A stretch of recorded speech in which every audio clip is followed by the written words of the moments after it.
Both players see the writing on the wall here, Farah, in the finals.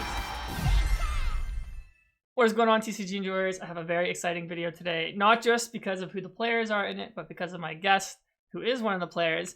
We have Gabriel Fernandez, fresh off of his calendar slam, winning all 3 ICs this year, going up against debatably the GOAT, Tord Reklev. So we have the best master against the best senior today, and I have Gabriel here to help me break it down. So thanks for coming on the channel. We also broke down his championship match. You can watch that video as well. So Gabriel, do you want to give a quick introduction for yourself? Yeah. Hi everyone, what's up? So here we'll be reviewing my match against Tord, and it's gonna be a good one. So stay pretty focused because it's a pretty head-to-head match, and it was a ton of fun. Nice. Yeah, I know I spoke to you briefly at this event and just now when we were talking. So the Masters Cup they invited around 25 of the best players around the world, and the best senior and the best junior got invited. So how did you feel playing in this tournament with all the Masters? Were you excited, a bit nervous, a bit of both? So first, I knew I had to bring 2 decks, right? One to this tournament and one to NAIC.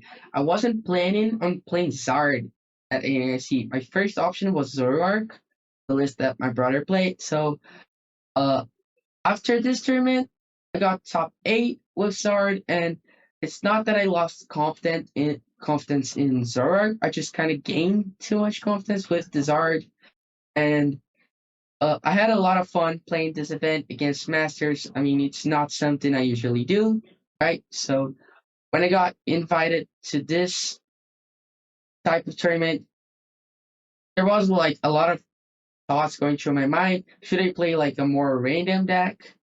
I was debating on playing Rorimon, the Dunsparce, or Patcher and Donk because it's best of 1. But I ended up on Zard, and it just really finished great with the deck. Nice. Yeah, I mean, I was also playing this tournament. I kind of just treated it as practice for NAIC. I'm oh, it's really good players. Let me just play my real deck. So would you say maybe this tournament, was that what pushed you over the edge? You're kind of saying that, without this tournament, would you have maybe not played Charizard to the main event? Yeah, I was not going to play Zard in the main event without this tournament for sure. Wow, okay. It's because I was doing well with Zoroark in tests, and it's basically the matchups are basically equal, Zard and Zoroark. You have good matchup against Grims, a Guard, and Pool, and the other matchups are okay. So also it's different in Masters and Seniors because especially me, if I played the deck, I was gonna play NAIC in this the deck in this tournament. I was gonna play NAIC before I'm gonna know my deck, right? And some people do play around that, but still, just I gained so much confidence in Zard that it was it doesn't matter. This deck is just broken. Yeah, exactly. And I mean, you can just be I'll just play better than my opponents, even if they know my deck, right? So, yeah, so you're playing a bit of a mirror match here against Tord. You're not playing the exact same deck, but Tord's also playing a Charizard deck with Pidgeot, but he has a Dragapult line in his deck, a very thin one. I think it's 2/1/1. And did Tord know that you played max build? Do you think you had that element of surprise on him going in? Okay. Yes. You're gonna see later on that matchup. They ended up winning because he didn't know I played max build.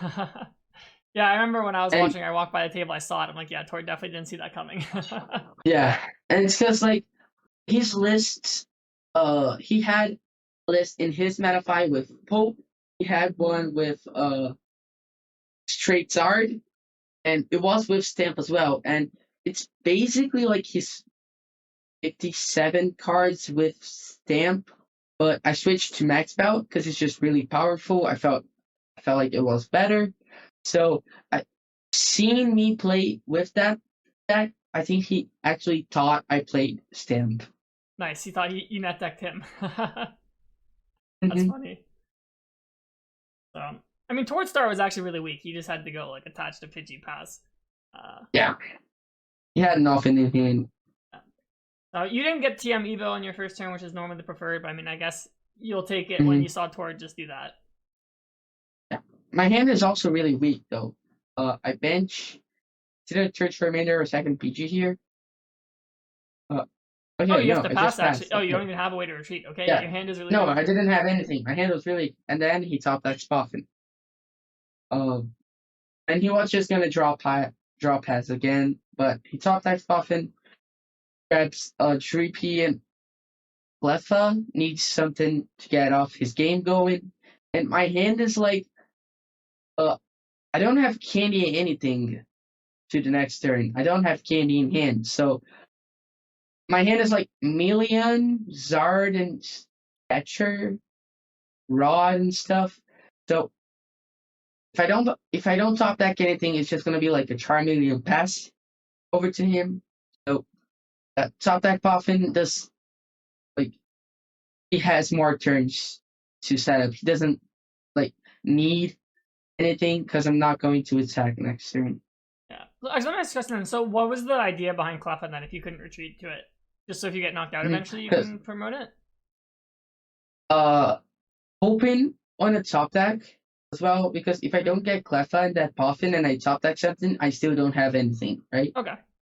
And also with the Charmeleon pass, like Charmeleon involving the bench, and then I can Zard, attach one to the Charmander, attach two to the Zard, but I know he plays Unfair Stamp, so I don't want to give him that option to Unfair Stamp me. I'm just going to Cleffa. Okay. Because it's the same thing as the NAIC matchup. You don't want to KO anything into an Unfair Stamp deck when your board is not ready yet. That makes sense. I mean, here you see like towards like all his cards, so he can Cleffa for more, which is kind of funny. But yeah, that makes a lot of sense what you're saying about like making energy like an out to getting a draw next turn, or like the Charizard play you had planned out. So it's cool to see a tactical preemptive Cleffa on the bench. I don't see that very often. And then just a pass. I mean, it's kind of nice that you and So Tori yes. both kind of bricked, so that like it's still a game. Yeah.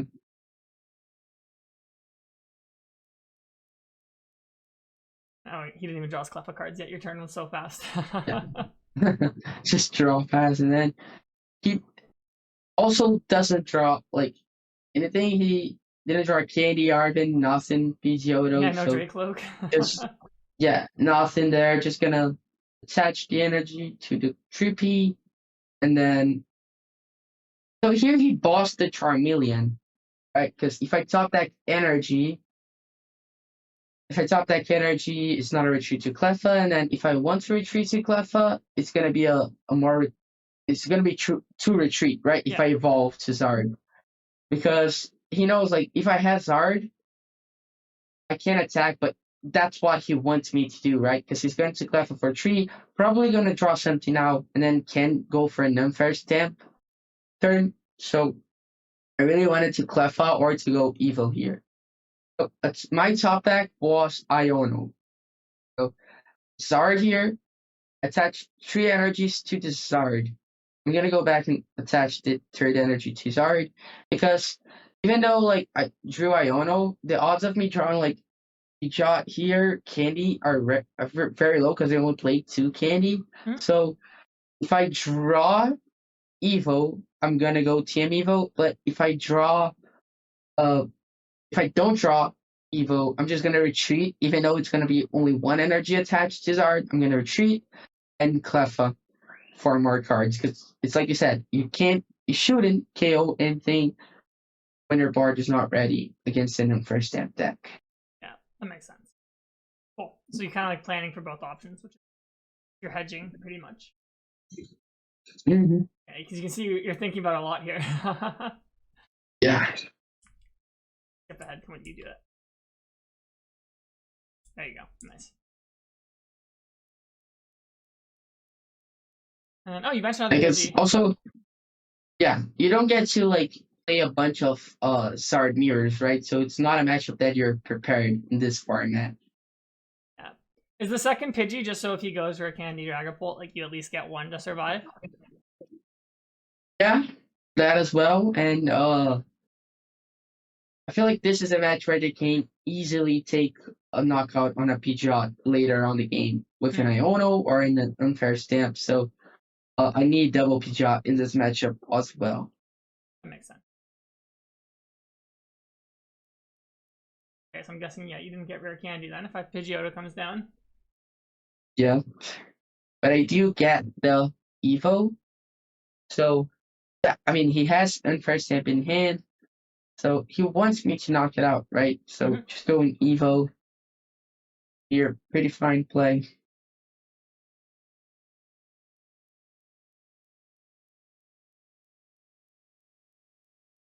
Okay, and then you go, okay, so you don't get second Charmeleon, you decide to get the second Pidgeot. So you're really valuing, I can see here, that late game double Pidgeot board to make sure you don't like lose one and get stuck. I mean, yeah, I think your board's like a lot stronger than his right now, but I guess Dragapult's a better early game attacker than you have. Like, you don't really have an attacker to match that at the start, I guess.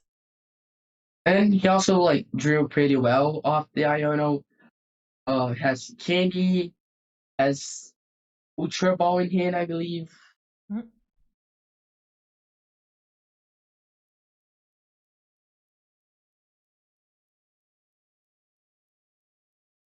Actually, his hand does look kind of stacked. I see Dragapult in it, yeah. Mm-hmm. Yeah, Ultra Ball, you can pick it up. Like, he even has to Ultra Ball or Charmeleon. Because his hand is so... Yeah, his hand's too good. He's suffering from success. How many candy? Does he play 2 candy? Mm-hmm. Yeah. 2 candies. So he does go for Candy Pidgeot, and I don't know if this was really correct, but he does go Candy Pult here. Yeah. Well, I mean, if he doesn't Candy Pult, I guess you just boss. But are you saying like you would you go like Candy Pult and then Cleffa, or are you saying like you would like just? Okay. I mean, I think Candy Pult Cleffa is fine. I also think Draco, and instead of Ultra Ball in Million, Ultra Ball like Pad, and then put a Charmeleon down. So I also could have like Draco, Ultra Ball card off there, but I don't think that worked. I mean, it's fine. I don't really know if it is like wrong to attack full, but I think it's a little bit punished because of what I do in this turn. Okay. Yeah. I think and then like Dracloak. Also, I don't know how good Dracloak is though. Like, would you have boss Dracloak if you just went Dracloak? Probably, yeah. I mean, I think Candy Pult Cleffa is probably what I would have done. Okay. He also like thing is when you attack with Pult in this matchup, he's just giving me a bunch of damage counters to work with in the late game when I need to, right? So my monkey is much more powerful than his. That makes sense because I guess it's like monkey almost is like it's your opponent taking a prize for like Charizard's damage, pretty much. Yeah. So like he puts 2 in the Cleffa. I don't know why, because he doesn't play Hawlucha, right? So I think probably just put like 4 on the Charmander because it's my Million that's evolved is the one that has 90. So if I evolve to the other Million, you still knock it out with Pult. Like probably 4 on the Manor and then 2 on the Pidgeotto. And then you could say like, oh, he's playing around Picnic Basket, but it's spreaded even more damage, right? So Picnic Basket is also like disrupting all his spread here. So I think 4 on the Manor and 2 on the Pidgeotto would be better in this situation. Sense. I don't think Tord was thinking about Picnic Basket probably too when he was doing this. Yeah.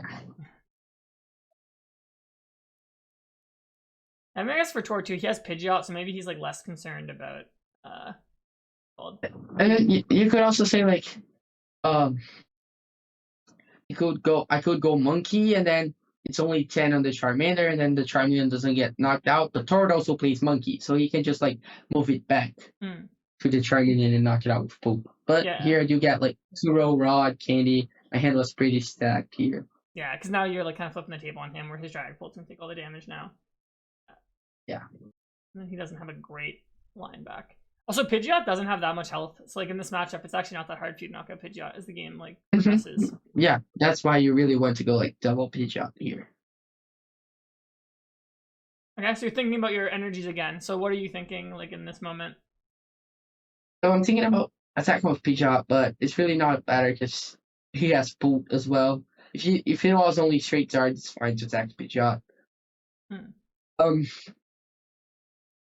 yeah, and it's also like some people don't even think about their energies when they're playing Zard. They're just going like, okay, let me attach my energies to the Zard, one to Charmander, and it really like it's impactful in this matchup, right? In any matchup, sometimes it's better to attack Pidgeot, like I made Omar, uh, waste a counter catcher. In a Gardevoir that I faced in top 8 of NAC, I attached 3 to Zard so I could retreat when he's 60 monk confused. So it's those small plays that people don't really pay attention that makes difference. Yeah, definitely for sure. Because I guess, yeah, now maybe we're going to see, like, since Tor didn't Cleffa last turn, he has a lot less options to work with. Mm-hmm. Yeah, not Yeah, having and then Charmeleon's really tough for him, actually. and then like um here it's basically the board it would be if he had uh just Cleffa and then I bossed his Pult and Punch, right? But he would have more cards in hand, and I would have wasted a boss. Hmm. That's shuffling. Actually, it's funny. I played against Tor. Tor told me he played 2 of the 90 HP Charmeleons because he couldn't find a 100 HP one. Yeah, that's what he said. Yeah. I even said like, do you want one? I have one here if you're gonna play at NAIC with that deck. But he said he was probably going to play another deck, and he did with the Pult I Maractus. mean, he didn't do that bad with his other deck. I mean, for his standards, maybe not anything but first that I see. But yeah. Okay, so how do you feel like in this position? Do you feel like you're in a really strong board state like now? And do you feel pressure to get I in a feel like I'm Charizard in. here? I feel like I'm in the favorable spot here because it's not like a full dust match where I need like another mander. I need to candy. So because he doesn't have Pult in the bench, right? He can't spread damage as much. So Hmm. it's fine to have just this board. So I mean, I think he's gearing up. Are you just thinking like he's just gonna Charizard me next turn, like type of thing? So here I debate on getting Dark Energy and Monkey.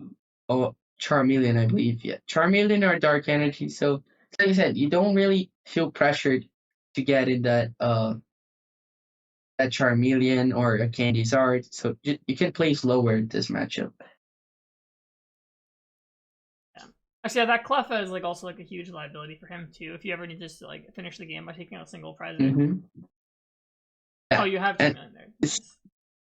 yeah, because I had like from the Turo, right? I had from the Turo. Oh, okay, yeah, that's right, yeah. Yeah. The thing here is like it's what I said. With that Pult attack, like his board doesn't have damage and mine does. So my monkey is much better than his. Okay, so who are some targets to get monkeyed this turn? Who are you considering? Just the Boot, I believe. I think Okay. just not like I said, not letting the damage on his board, and I don't really need to KO Cleffa this turn. And if I KO, his Zard is much better. Can KO my Pidgeot, so not really necessary. Just monkey move to that Boot and punch. Yeah, makes sense. Yeah, I guess with towards deck too, he only plays 2/1/1 Dragapults. It's kind of hard for him to like make another one later in the game. Yeah. Or he might have 2 J Cloaks, and I can't remember this tournament if he played 2, but I know he had a list. I think he has like 2/1/1. I think he has 2/1. Yeah, I mean he can like bench Droopy and then attach one to it, but then he has like 2 turns to seal because he's down both candies, right? Yeah. Yeah, so he's got to like manual evolve, and yeah, his other Charmeleon's in the discard pile as well, I think. Yeah, so. Goes for the first stamp. Really good that I didn't knock out the Cleffa, because now he could just counter catch her Pidgeot, that there's 10 damage there, and then do 270. That's true, actually, yeah. So yeah, that actually, yeah, Cleffa would have been a big misplay. Okay, he gets Arven actually because he doesn't play supporter yet. Nice. Rod, yeah, I think he needs Rod because he's discarded a lot of cards. Yeah, like the Dragapult's gone, the Flyer's gone, the second Charmeleon's gone. Yeah, actually, has a lot of resources gone. Yep. Back the Charmeleon and the Dragapult. Yeah, I guess when you were playing, did you just play under the assumption he only played Double Candy? I kind of knew he played Double Candy, like, because that was like round 5. So I saw what deck he was playing already, and I had the list from his Metafy, so I knew it was just 2 candies at every list of Zard he had there. Yeah. So I guess, yeah, you knew that you're not going to get Dragapulted next turn, I guess, then. Yeah, and he benched Trippy now, so with that knowledge of no candies, it's not a Dragapult next turn as well. And he also needed Luminos, like a bunch of stuff. And if he doesn't evolve to Dracloak, it's 2 more turns. So here's really interesting the play I do. So I'm thinking, like, what is the best option here? I have 2 cards in hand. I have like Puffin for Mander, and then I could go Pidgeot, grab Zard, and Punch, but that's just really, really weak because I give him access to Monkey, and then he could go like Boss KO my Pidgeot with his Monkey, and then it's really bad if I do that. So what I'm thinking here is I am going to evolve to Zard. There's not much like I need this turn if I'm not gonna punch, and just evolve and be chill. So I was thinking like I could reveal the max belt, but I'm not quite sure if he knows it here. So I grabbed TM Evo. And then pretty sure I go Ultra Ball. No, I don't.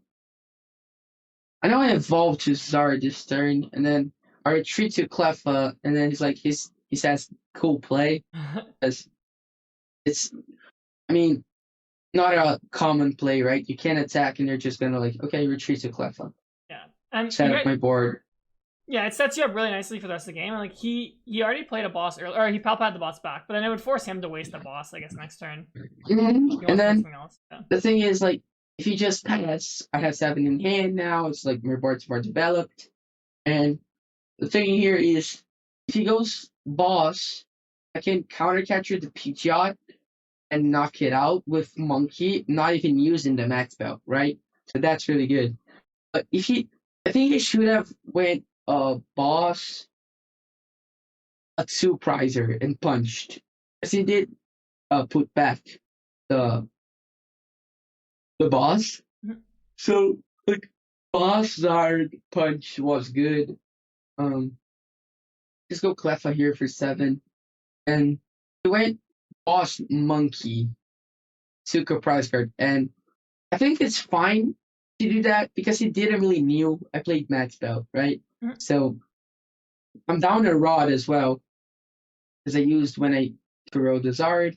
So if he counter catchers Monkey, I come back with that play, Monkey counter catcher, Pidgeot, knock it out. He can just boss the Monkey next turn, and then it's gonna be 2-2. And if I play a Defiance Band, it doesn't work, right? So that, I think, is his read on the play. Just go for the knockout on the Monkey. Yeah, actually, I feel like he doesn't have a great play this turn, to be honest. Like, yeah, like you said, him not having damage on his board is like really annoying for him. Like, he doesn't have anything he can like move. Yeah, like, I have 3 damage there, so I have my Monkey. I can set up any player I want, and he's down his ace spec. I'm not down mine. So I think here it's not checkmate, but it's a really favorable spot for me. Yeah. No, I agree. Yeah, just you having the max belt, it just pushes you over the edge because like, yeah, Tord doesn't have like a way to match that. Also, like if you ever just attack with Charizard and go down to 2, and there's no damage on his board, he can't even knock out your Charizard. I don't think. Yeah, exactly. Does he play Jamming Tower? I can't remember. Yeah, but I have 2 artisans, Yeah, right? so you can just bump it. Yeah. Yeah, I was thinking like the final play was like, he could have Ionode and then Jamin Tower, but I have Pidgeot and I only need 1, right? I need either Artisan, Max Belt, or Artisan, which I have plenty in deck, so it's unlikely to whiff. And also, if I whiff, it's like you said, if there's no damage in his board, how is he gonna knock me out? Yeah, not makes sense. Yeah, like Monkey, like eating a boss here is just like so nice for you.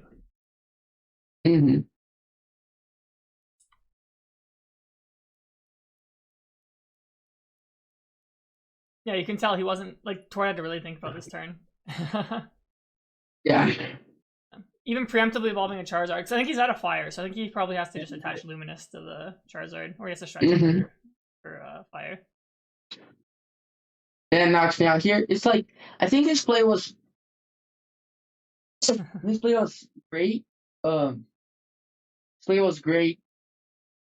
Like if I didn't play Max Belt, right? Yeah. That was a good play. But I think also it's like if I don't play Max Belt, I play Unfair Stamp. So if I Unfair Stamp, catcher Pidgeot, he doesn't have anything in board. So I don't know if healing here was a good play, right? I think there wasn't really a good play, but the best he could do was probably like boss Zard attack because I was down 2-row. Yeah, that makes sense. Well, I mean, I guess you would to knock out Pidgeot, you would need counter, catcher, monkey, dark, and then unfair stamp, like all together, like to get that combo. I mean, it's a lot. Yeah, I mean, it's not unreasonable, but like, yeah, it's a lot. It's definitely. It's because like I did just Cleffa, right? So I have like 7 years plus draw. So the odds of me having a play like that if I played in first hand was probably like high. That is true, actually. Yeah.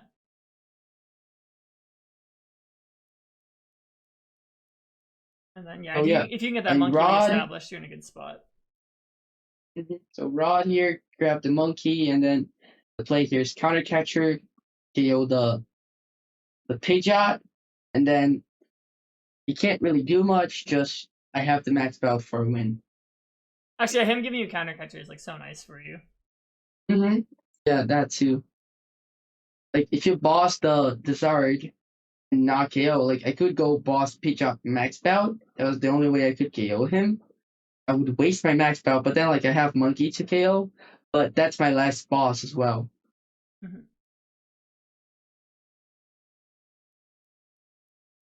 Nice, you just have Artisan, nice. And then quick search dark, yeah, like this, you have everything here, yeah. I mean, that's that Cleffa play you did, basically just like gave you all these resources. Like you definitely just had more resources to work with than toward this game for sure, just because of the way you played it. And the Charmeleon, oh my goodness, so good. I mean, just 8 cards in hand, had double Pidgeot to work with. So yeah, I moved. I don't know if it was correct to move. It's because I know I play max belt, right? So I know I can KO the Zard. But if I don't play max belt, I don't move Zard. I just let him knock me out, right?